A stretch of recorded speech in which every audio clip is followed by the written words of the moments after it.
For a fact also that one of his first phone calls, it wasn't just 2 phone calls he made 3, because he also called Elizabeth McCoy, his wife, who screamed at the office.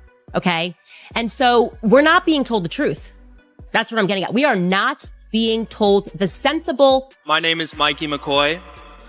I had the unique honor, blessing, and privilege of a lifetime to not only call Charlie a precious friend, mentor, but to travel with him literally everywhere. My friend Mikey McCoy, whom I talked to today, is getting death threats. Let me start by saying this. Candace Owens is not someone who throws around serious allegations without reason.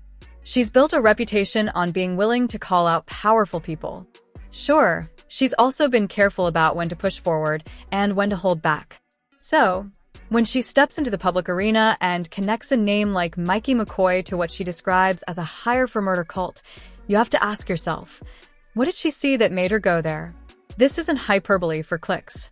This is a woman saying she believes she's uncovered something genuinely disturbing. And whether you agree with her politics or not, that kind of statement deserves a closer look. So, let's take that look together. Candace didn't start with theories. She started with video footage from the day Charlie Kirk was shot. And here's what's interesting. She's not obsessed with the shooter. She's not zooming in on the weapon or the angle of the attack. Her attention is somewhere else entirely. She's watching Mikey McCoy, not his words, not his role, not his grief. She's watching how he reacts in real time. Specifically, she's watching what happens at the exact moment Charlie collapses to the ground. That's where her focus sharpens. That's where the questions begin. For the picture, you're standing a few feet away from someone. Gunfire erupts. That person drops. What do?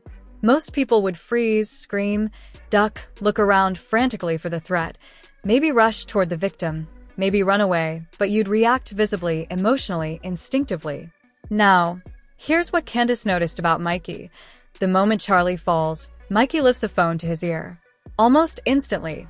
He doesn't turn back toward Charlie. He doesn't scan the area for danger. He doesn't shout, panic, or hesitate.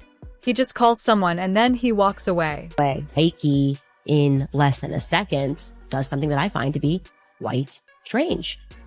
He puts his phone to his ear and he begins a conversation.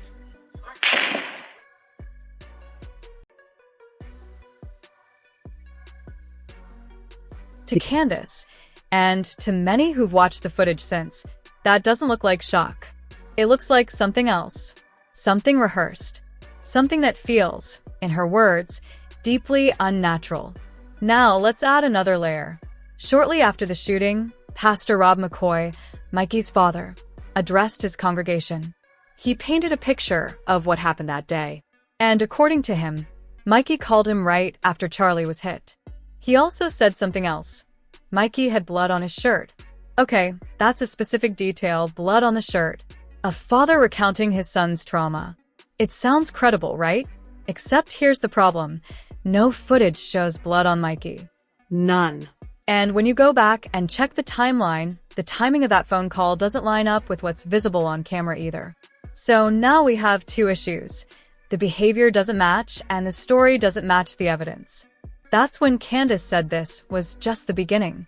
At this stage, Candace identified 2 core inconsistencies. First, Mikey's reaction in the moment doesn't align with what we understand about human behavior under threat. It's too controlled, too immediate, too calm. Second, Pastor McCoy's version of events doesn't align with the footage. Blood that isn't there. A call that doesn't match the timeline. These aren't small discrepancies. And for Candace, they weren't the end of the road. They were the entry point. Then Candace did what investigative journalists do. She dug into the background. And what she found added a new dimension to the story. Pastor Rob McCoy, it turns out, had allowed a convicted child molester to work with children at his church. Not only that, he gave this individual a platform on his podcast and publicly defended him, claiming the conviction was brought it forward into Rob's church and said it's absurd that you are allowing him to be around youth despite his record. Now, let's be clear. Defending someone you believe is innocent is not inherently wrong. But when you're talking about child safety and when that person has been legally convicted, The decision to platform them raises serious questions, questions about judgment, questions about loyalty, and questions about who this man is willing to protect and why. At this point, Candace's investigation began to shift. She wasn't just looking at one odd reaction or one questionable association.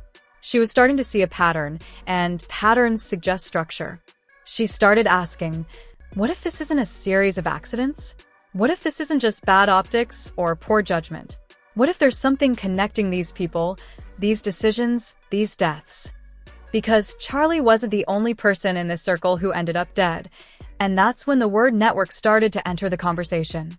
When Candace first made these claims, a lot of people dismissed her.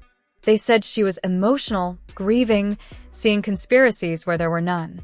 But then she did something smart. She slowed down the footage. She built a timeline. She laid out each detail step by step, without hysteria, without exaggeration. And that's when the reaction changed. Even people who had been critical started to admit, okay, there are inconsistencies here. This is strange. Maybe there's something worth investigating. After all, let's go back to human instinct for a moment. When gunfire breaks out near you, your body doesn't wait for your brain to catch up. You react. You flinch. You panic. You protect yourself. But Mikey didn't do any of that. He stayed calm. He made a phone call. He walked away from the scene, no looking back, no visible distress. And to anyone watching, it looked less like survival instinct and more like someone following a script. Every day that goes on, it feels to me like Turning Point is engaged in a cover-up. And there's no other way to say this. There's no other ways. I don't care who at Turning Point tweets. I literally do not care. I will breathe fire on all of you. I know how these events work. That's the word people keep using. Rehearsed. Candace didn't stop at Mikey. She turned her attention to the organization Charlie built, Turning Point USA. She challenged the leadership publicly. She asked why there wasn't more transparency. Why weren't they demanding answers? Why did it feel like the organization was protecting someone instead of investigating what happened to their founder? It's one thing to lose a leader. It's another to act like the circumstances don't deserve scrutiny. And that's what Candace accused them of, covering up the truth about Charlie's death. Candace made a specific demand: release Mikey McCoy's phone records. When critics said that doing so would interfere with the investigation, she called that excuse absurd. She argued that transparency doesn't hurt investigations. It supports them, especially when the person involved was as influential and beloved as Charlie Kirk. The public deserves answers, she said. And the more people rewatch the footage, the more they agreed, because the more you watch, the harder it becomes to ignore. Mikey never looks back. He never checks on Charlie. He moves like someone who already knows what's happening, like someone following instructions. And then Candace dropped what might be the most critical detail of all. She claimed that Mikey began lifting the phone to his ear before the gunshot, not after. Before. And put your phone to an ear in 0.834 seconds. According to her analysis, the movement started 1.45 seconds before Charlie was hit. Let that sink in. If that timing is accurate, it means Mikey wasn't reacting to the shooting. He was reacting to something else. Something that happened before the gun went off. That's not panic. That's not confusion. That's foreknowledge. Candace wasn't the only one who noticed. Other commentators began reviewing the footage independently. They slowed it down. They analyzed the timeline. And they came to the same conclusion. The phone movement happened before the shot. Once is a claim. Twice is a pattern. Multiple independent observations. That's when coincidence stops being a viable explanation. Now, let's be clear about what this does and doesn't prove. This does not prove that Mikey McCoy pulled the trigger. It does not prove he knew the shooter. It does not prove he orchestrated the attack. But it does raise a critical question. What role did he play in the moments leading up to Charlie's death? Because if he knew something was about to happen, even if he didn't cause it, that changes everything. Here's where motive enters the picture. According to reports, Charlie had told people close to him that he was planning to step back from his aggressive pro-Israel advocacy. He wanted to shift focus, change direction, and Pastor Rob McCoy was in the group chat where those conversations were happening. Candace suggests that this decision may have triggered panic, that Charlie's shift wasn't just personal, It was threatening to people who depended on him staying the course, threatening enough to become dangerous. Now, let's talk about Tyler Robinson, the alleged shooter. Tyler reportedly turned himself into authorities. That's a major moment in any investigation. High-profile suspect, likely multiple cameras. Standard procedure would be to document everything. But here's what Candace uncovered. There is zero footage of Tyler Robinson turning himself in. Not blurry footage. Not corrupted footage. Not footage with a technical glitch. No footage at all. Surveillance video showing Tyler Robinson walking into the sheriff's office. For the state of Utah, we would certainly hope that this video is available. The response? Our office does not have any applicable records responsive to this request, as the surveillance footage is no longer available after the 30-day retention. When Candace and others pressed for answers, the explanations kept changing.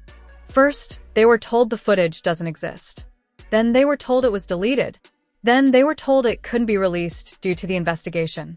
Then they were told it was purged as part of routine data management. Each time, a different story. Each time, a new excuse. And when the explanations keep shifting, it's hard not to wonder, what are they trying to hide? For Candace, this was the tipping point. A high-profile suspect turning himself in should never go unrecorded. Not in 2025, not with modern surveillance systems, not when the case is this significant. The absence of that footage isn't an oversight. It's a decision. And that's when Candace moved from suspicion to certainty. Something is being concealed, and it's being concealed deliberately. This led Candace to a provocative theory. What if Tyler Robinson wasn't even on campus that day? Interview.